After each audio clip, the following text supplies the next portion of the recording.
Evening, everyone. Thank you for joining our DEI committee meeting for Wednesday, October 22nd. I appreciate everyone being here. I'm Dan Mabry, the superintendent. I am the moderator for tonight's meeting. So welcome and thank you for being here. Our first item is obviously the roll call. We said hello to everyone. Well, thank you for being here. Number 2, action items, approval of the minutes for the DEI committee. Do I have a motion? Nina, a second. Mike? Anyone have any questions? Seeing none. All those in favor?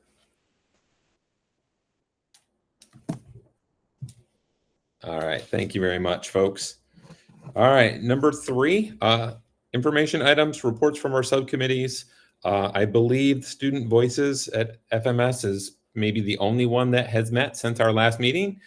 Jody, do you have any updates for us from that meeting? Yeah, I do. So our middle schoolers, they actually got up on stage in front of every single lunch that we have at FMS, and they advertised our club. The students were great. They applauded, they asked questions. It was really encouraging. And we had a few new members join us for our first whole body meeting. We've had a few steering committee meetings. And we've kind of decided that our main push for this year is going to revolve around highlighting the many different holidays that are celebrated. And we think we're going to break it up into fall/winter holidays. And then we're going to work on some spring and summer holidays.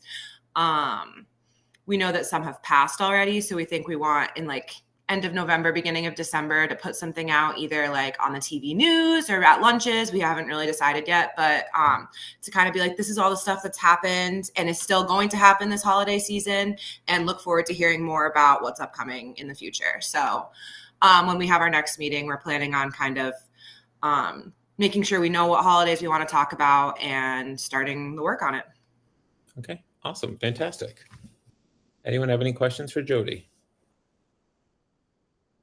Yeah, thank you also, for doing Leah, let me know if I missed anything. I think that's everything we talked about. Okay, cool. Thank you for working with our students. Greatly appreciated.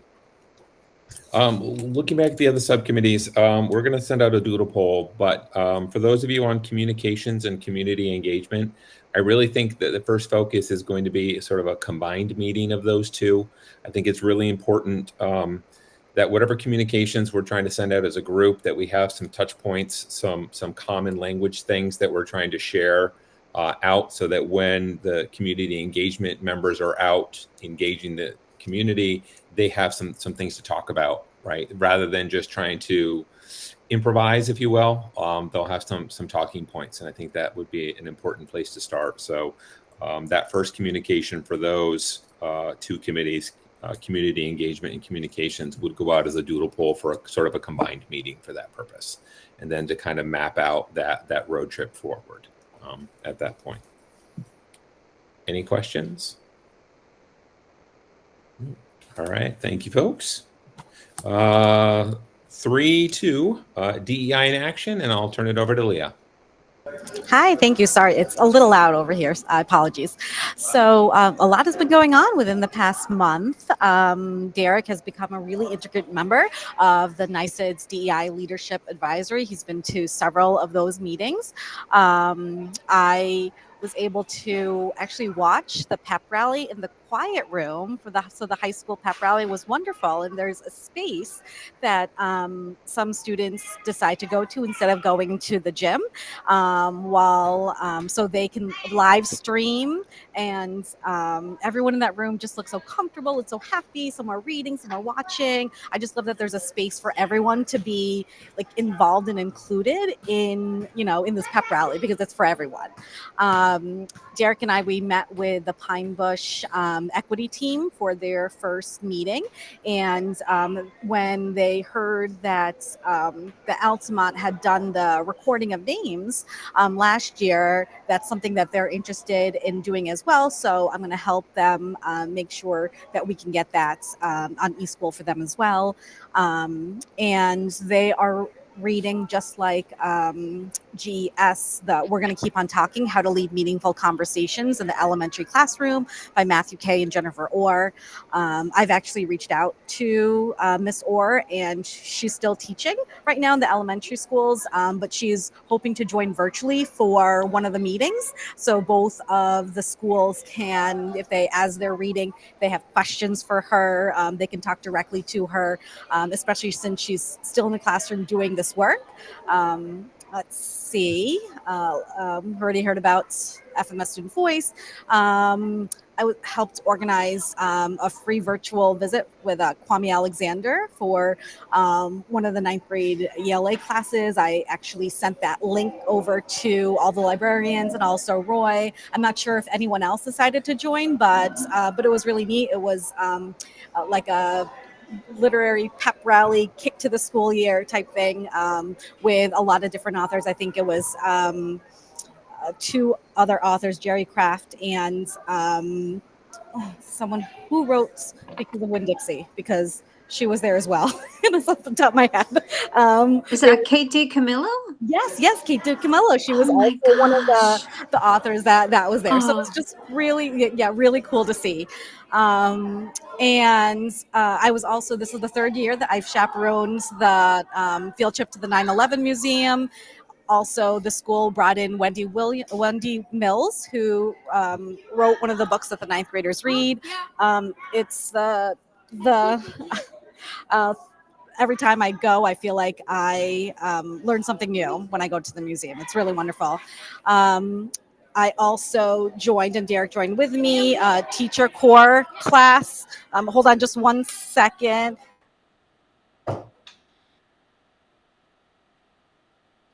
Sorry, I'm just telling my son to move. So teacher core, they had a 2-day lesson on diversity in the classroom. Who do we teach? And on the second day, we focused in the culture responsive sustaining framework. And so we had the students take a look at that framework.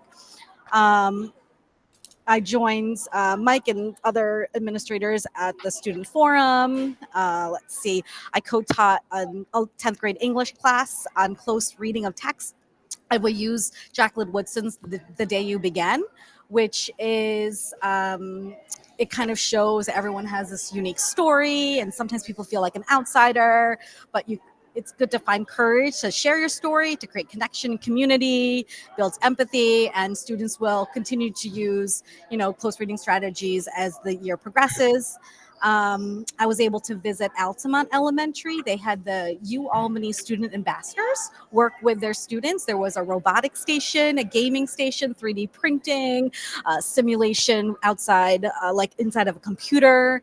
And they were talking about Alan Turing, which I know that Jody's class in her tutorial, one of her groups is the Turing group. So that was really neat. And I spoke to Mike Baumgartner, who is a professor that in charge of this, and asked hey, do you only go to elementary schools? And he says, no, we go to middle schools and we go to high schools, and they tailor it based on age appropriateness. So he also, in addition, stated that these ambassadors who interact with all these students are a really diverse group of individuals, because there's not just one type of person who, works in, STEAM or STEM. And so I was able to receive that information from Steve Wolf, sent it over to the middle school, and now we actually have a meeting next week to try to see if we can get them working with the middle school as well. Derek and I brought students to Capital Region BOCES for the first meeting of Elevating Student Voices. And I don't know if any of the students who are here want to share about that. I'm going to come back to you. So after I share a little bit more, let's hear from the students, because I would love to hear what they think about that and some of the things that they did. So you'll hear from them. And Jody and Chris Jager and I, on Monday, during our day off, we went to Siena University for the Empowered Conference that was organized by Educate to Empower. Beth Martinez, who is a Guilderland parent and a former DEI member, she was the one sort of in charge of this event, this one-day event. It brought teachers and also administrators, school staff across the Capital Region for us to connect, collaborate, and also learn some strategies for creating inclusive, respectful, equitable school communities. So they have a lot of really wonderful resources. And I really think that we should maybe take a look at some of those things because they offer training for both adults and also students. So it might be something worthwhile to take a look at. I yesterday joined the Westmere Equity team, and they have a really robust schedule of DI components for their future faculty meetings. They are reading for their next meeting, they're going to read part 1 of the Trauma Sensitive Classroom, Building Resilience with Compassionate Teaching. And they're also planning to spend time planning their next cultural snack chat. This morning, I got to go to Pine Bush Elementary, where Lloyd Elm and Colleen Lemon were there. Lloyd actually shared out some Native American music and stories, and then Colleen brought in some artifacts that were so neat. One of the things that she brought was over 5,000 years old. And I was like, what? This is incredible. And all the kids just seeing them like, and it was really great. And also today I was in Jody's class as well, and she had this really neat lesson with Diwali, but also graphing. And I might have you talk about that since you're here. Yeah, sure. So I'm so lucky to have Leah join me as often as she does, because I think that these types of lessons are important. So I had the students watch a little bit of a video about Diwali. I also asked them what they already knew about Diwali, and they knew so much. I was really impressed by them. But then part of the Diwali culture is to make these really cool, like symmetrical sand designs. I don't know if you've all seen them, where they drop sands in like really specific patterns and they're all different colors. They're called rangoli. So what I had kids do on the coordinate grid was they had to graph part of a rangoli, and then they had to switch with a partner or a group member. And the kids had to use what they know about symmetry and graphing points and all this different stuff to finish their partner's design. So it was kind of like a collaborative graphing activity that surrounded around Diwali. Awesome, thank you. And maybe can we hear from the students about elevating student voices? Hi, my name is Anika, and I went on the Elevating Student Voices field trip. So first what we did was we went into circles, and we got split up into different rooms. And we talked about like different situations in our school that we've dealt with, and a lot of sensitive topics were shared during that discussion. And then towards the end, we talked a little more about microaggressions and how a lot of people don't actually mean it, but it sadly does happen. Then we watched a video and discussed a little more about that, and we connected with other people from our schools.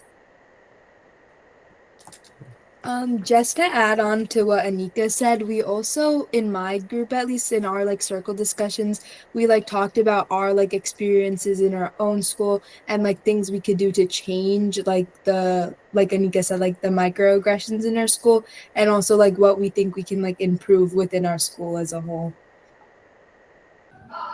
Awesome, thank you. And so that was our first session. We're going to have 3 more throughout the school year, and also a youth summit at the end of the school year as well. So we're really excited to bring them back throughout the year.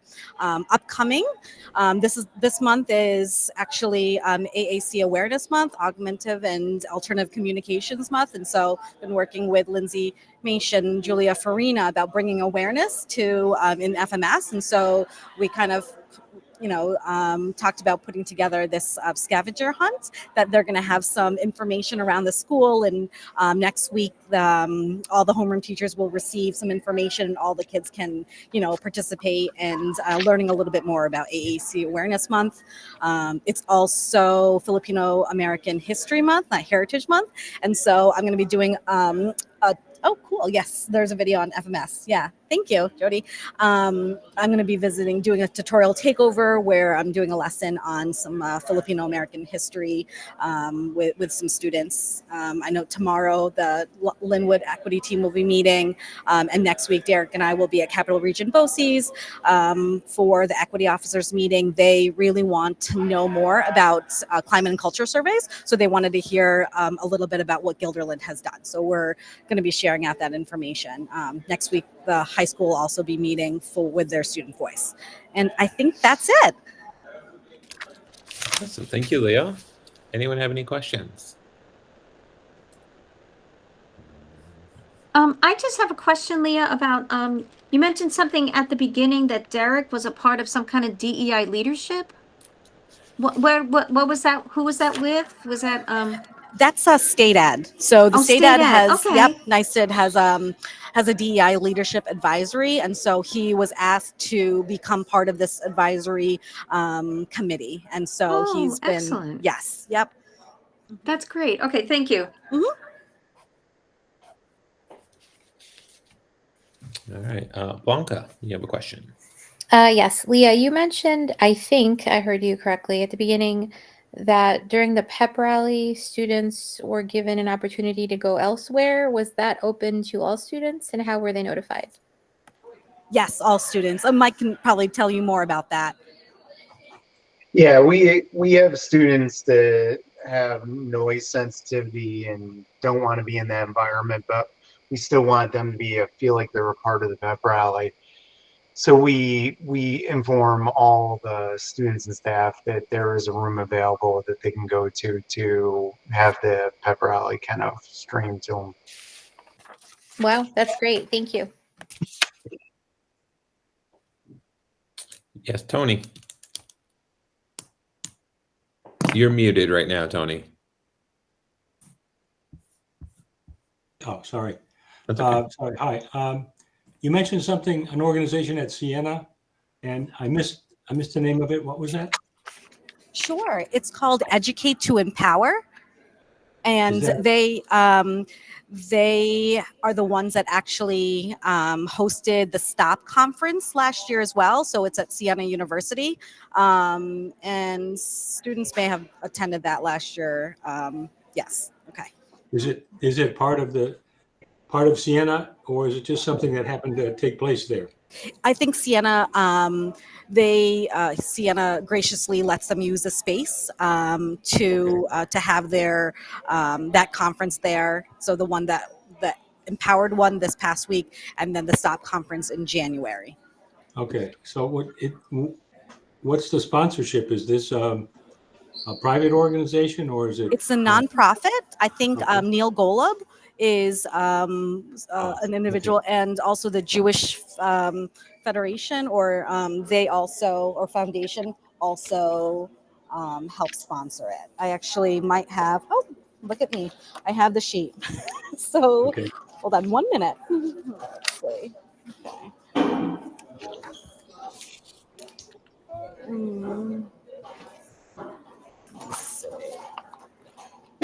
Okay, so the conference was primary funders and supporters Neil Golub and also the Jewish Federation of Upstate New York Okay. and Siena University for their space, making the event possible. Okay.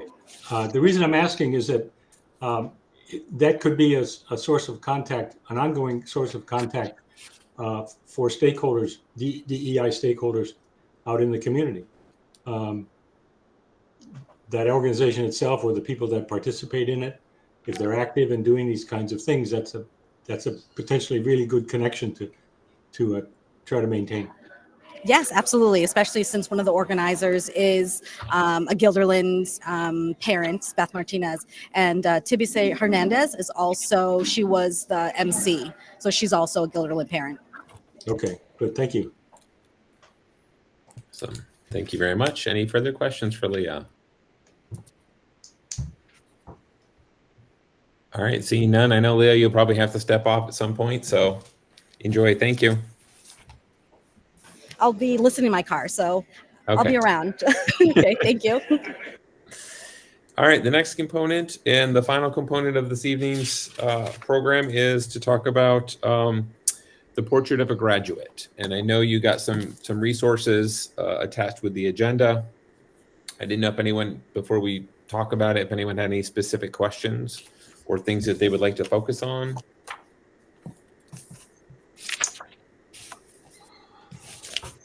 Anybody just need further information about portraits of a graduate?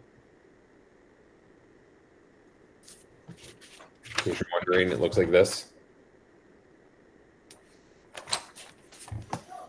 So I'll just do a quick review of that. And if you have any questions or discussion points, we can go farther. But Nina, you have a question?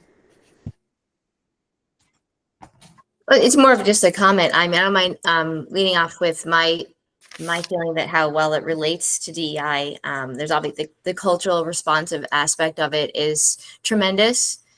That I'm glad that's a big part of what the direction the state's moving towards. But also, I feel that it's a big tie-in to civics, and I think that engaging our students the way we are doing here really fits right nicely into the Portrait of a Graduate. That there's even a study that NPR had today that talked about how little civics education our nation receives. So I think that, to me, civics and DEI go hand in hand by educating students to what their role is as global citizens, as well as Guilderland students. Okay, good, thank you.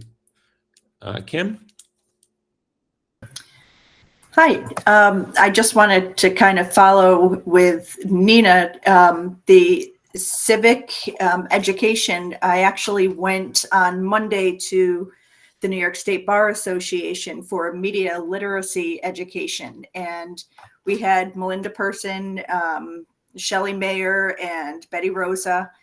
And they took questions from, there were a lot of young people in the audience and watching online. And the big thing was our students actually were asking and kind of looking at Shelley a bunch of times saying, we want a mandate for civic education. Like that was the key word of the day, mandate. And they're like, we are learning it to an extent, but it would be better as a mandate coming from the state, which is really tough. And Chancellor Rosa was saying that even just going around the state right now, there are a lot of schools that are already doing this. Like it's already implemented. It's just that extra step. Very true, thank you. Did they by any chance have any specifics of what they were looking for in civics education by chance, the students? That's probably a longer discussion. Okay. I can get you information to share with the group. Okay, I was just curious what from their aspect, from their perspective of what they were longing for and wanting to see. I'd be really interested to see that. I think it was more, at least what they touched on there, they sent information in was they're noticing that a lot of students really have a basic lack of understanding of anything going on right now. And just moving forward, it's necessary. I mean, they need it. And it also kind of tied in with social studies, where they would like to see social studies at an earlier grade coming in a little bit more, kind of pushed from early on instead of just kind of put more into the middle and high school levels. Okay, good, thank you.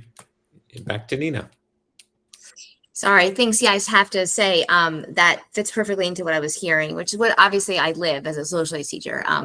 But it talks about how since World War II, the amount of funding that the nation has put into science, technology, and math for various reasons.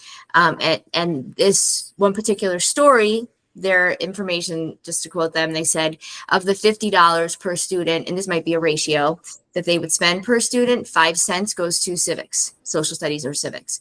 So that in itself is definitely, that number can explain why so many students, they did a study of 8th grade education and how many states had failing grades across the board. There were like 5 states that had decent scores, but the vast majority of them did not meet the criteria that 8th graders should have in a basic civics education. So I'm really, I applaud those students to have that kind of circumspect, to know that they can benefit from this deficit that our education system has really taken from what they should be having. And to me, it's something that our country desperately needs. All right, thank you. Tony? Yeah, what I'm hearing, Nina and Kimberly, is paying attention to something that struck me as being a problem with what I read, in the portrait of a graduate, and that is that there was nothing that I could see about how to actually put any of these good ideas into practice, particularly with respect to equity and inclusion. Yes, it's great to have graduates who are sensitive to and appreciate and have the good values with respect to equity and inclusion and so forth, but they don't have a clue about how to do anything about that in the real world. It's not going to be worth a lot, and that's where it seems to me where the civics and the social studies and the connection with law and government comes in. And I didn't see much of anything of that in the portrait of a graduate that I got through. So I think the purpose of the document is really the initial sort of framework for how they're going to move forward with the expectations of courses and content and things that our students will get. So this is really that first pass. Over the next 2 years, they're going to be releasing more specific information and details about a lot of the how, or the components that will be part of, the 6 main themes to the portrait of a graduate and culturally responsive structure. So that will be coming. At least they've told us it will be coming. So, you know what I mean? But it's part of a longer range plan. They wanted to get started and get that information out there so people can start thinking about alternate ways that we're going to get kids to graduation that go beyond the Regents exam, and give a lot more flexibility to tailor student pathway to graduation, better tailored to meeting a basic components to the education, but allowing them to go farther in different areas that of our particular interest to them. So if they're, a world culture or foreign language type focus, it'll allow them more flexibility to meet graduation requirements by spending more time in those areas than the way that currently is structured. If you're more into a math science, there'll be a pathway for that. Civics will be another pathway. So you can have sort of like a concentration in certain areas. So I do expect much more to come as the state prepares for this 2027 rollout of this information. But specifically related to our work, one of the main things is that culturally responsive and sustaining education is built at the center, and really is sort of going to be a main theme of consideration in whatever content areas come about, right? So it's putting those considerations into all of the programs and courses that we do, so that it's already naturally built in to the education itself. It's not going to be a standalone course. It's not going to be a standalone implementation. It's really going to tie everything together and really my take on it is, as we better prepare students for moving forward, we're going to do it in a way that is culturally aware and responsive and embracing to the diversity that we have within our population. And whether that's racial or ethnic or like special education, economically disadvantaged, it's taking about all of the differences, that make us, a culture that we are, and to kind of blend those things in from the beginning as we make these changes moving forward. So it is going to be a work in progress. It's not going to be, a one and done. It's not going to be, completed by tomorrow kind of project. It's more of a long range plan is my interpretation of where this is going and where it's headed. Anyone have any questions or comments or something they want to add to anything that they saw?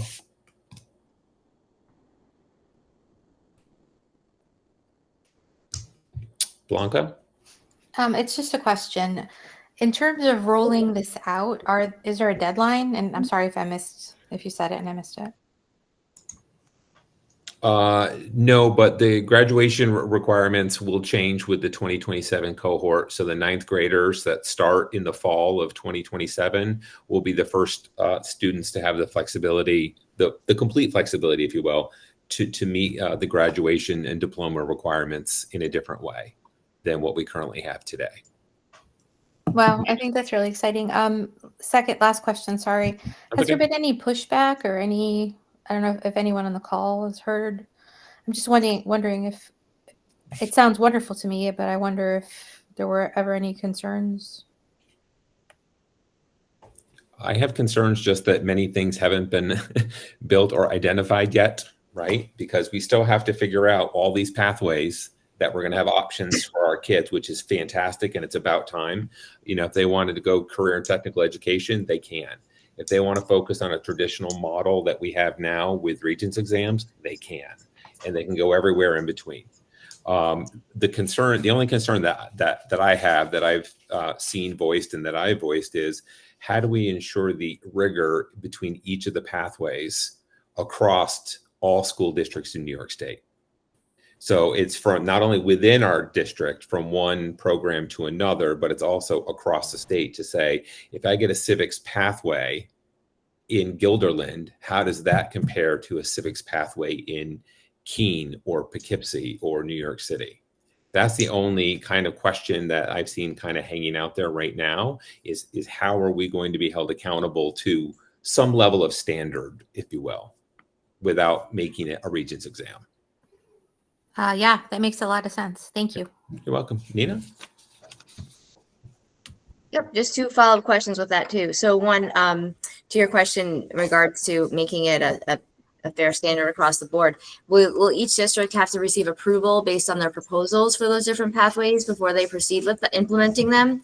And the second question is, in regards to the rollout, you talked about the long-range plan. You mentioned 2027, but it also had 2029 on there as to the more fully implemented programming, like the CTE requirement, things like that. So is that part of the long-range plan that you're speaking of, the freshman of 2029, or are you thinking even the years following those years as long-range? Well, I think, it includes those years. So this isn't for like the next school year, right? This is more of those components will come in at those particular times. But I also see that school districts will probably set up certain pathways that they know they can do or that they have ideas for. And that as time goes on, my sense is you'll be able to develop other pathways to address other areas, whether it be staffing, you can't do with the current staff that you have, or, these are pathways a district will identify that they can put into place now within this next, 3 to 5 years, and then add other ones over time. To get back to your first question about the approval from New York State, that is a phenomenal question. So there is no answer at this point to that question. And that's kind of the hesitation to a number of districts jumping on and just creating pathways right now, is they don't know what the accountability or the approval measure is going to be for New York State to kind of give the blessing, like, yes, that is a reasonable pathway, and this is a seal you can put on that diploma that identifies it's civics, it's STEM, it's something else. So we don't know. Sorry. So yeah, so to that point, and you mentioned staffing, right? So from a fiscal standpoint, like for funding, if the district or the state rather is going to be requesting that schools have to make shifts in how they, have various requirements, has there been discussion as to increased funding for these staffing changes or other programming that it would entail? Not at this time. I don't see any. Based on the current political and economic climate that we're in, I don't anticipate a lot more money being thrown at education.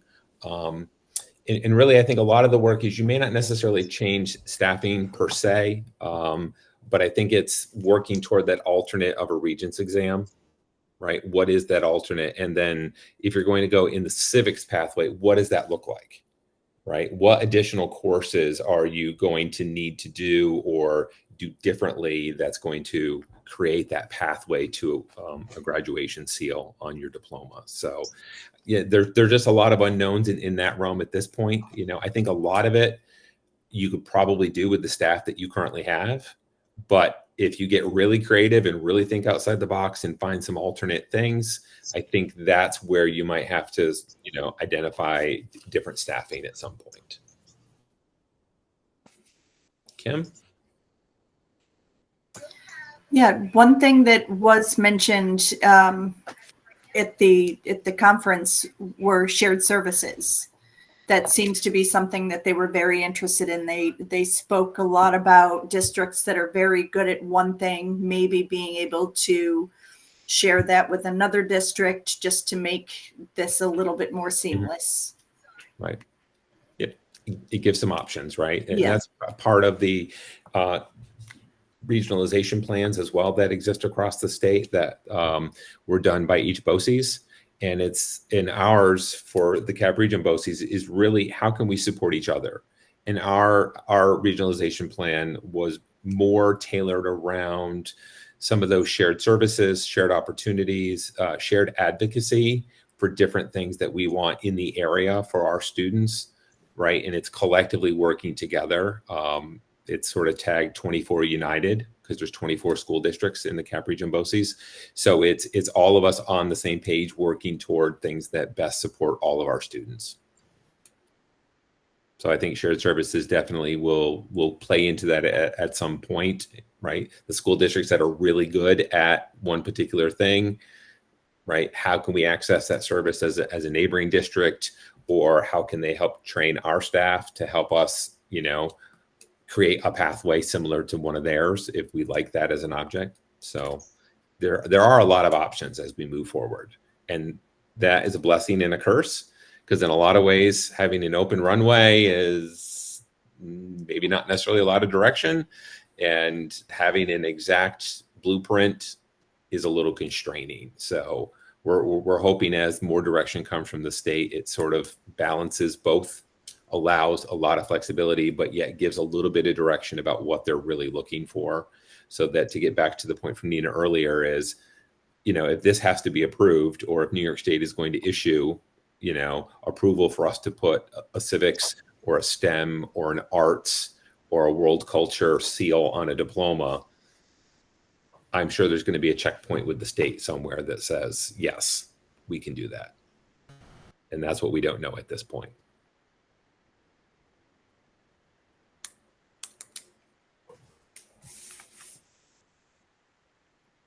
Anyone else have a question?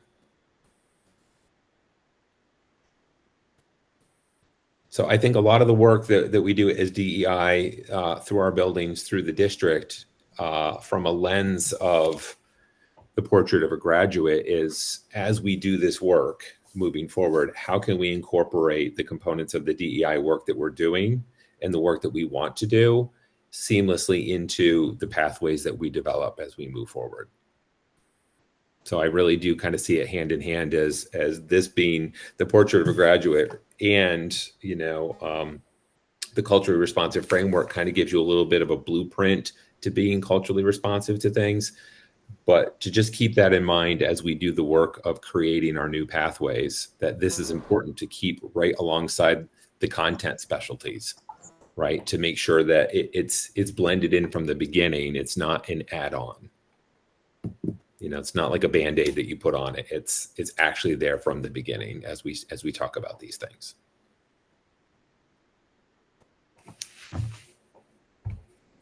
All right. And unless you want me to go into something further, we did have there are some portrait of a graduate handouts that were part of our email. One specifically for students, kind of what students need to know. There's ones for parents, sort of like a front and back one pager, one for educators, to just sort of get people thinking about the portrait of a graduate and what that means to them at this stage. There's one for administrators, and there's one for Board of Education members. So we do intend to include those in communications and things as we move forward, to kind of start to plant that seed to get people thinking about the implementation of a portrait of a graduate. So now that we sort of have the vision and the goal, if you will, of what they want our graduates to be, now we're going to work on the how do we get them there and give them those options. All right. Well, if nothing else, folks, I think we're good. So, Tony? Yeah, this is for future reference. Yep. since I'm one of the newbie in the game here, going over the agenda and the mission statement, so to speak, for the DEI program, and particularly for this committee or subcommittee, I came up with a list of questions. Okay. And this is obviously not the time or the venue for them, but I would like some opportunity to dig around with those questions a little bit. And what's a good way to do that? Can I send them in as potential agenda items somehow? If so, would that be by email to somebody, or would it be as part of the diligence system? Or I send it through email. Okay. And what questions that you have or things that you want to know, you can send it to Derek, Leah, and myself. I think it went out as our emails are part of the email group that got sent to you, right? That had the agenda on it, so you can send it to any of the three of us. Okay. And some of the questions we may be able to just answer outright for you, and other ones, if they're more intentive that we should discuss further, then they can be put on the agenda at that time. So the steering committee that makes the agenda would be able to review those and kind of incorporate those into the agenda if appropriate. Okay, good. Okay. Yeah, thank you. All right, you're very welcome. All right, that's all for me, folks. So if we are all set, do we have a motion for adjournment? That would be Blanca, and seconded by Tara. Thank you, folks. Have yourself a great rest of your evening. Thank you. Same to you. Yeah, thank you. Bye-bye. Bye-bye. Thank you. Bye.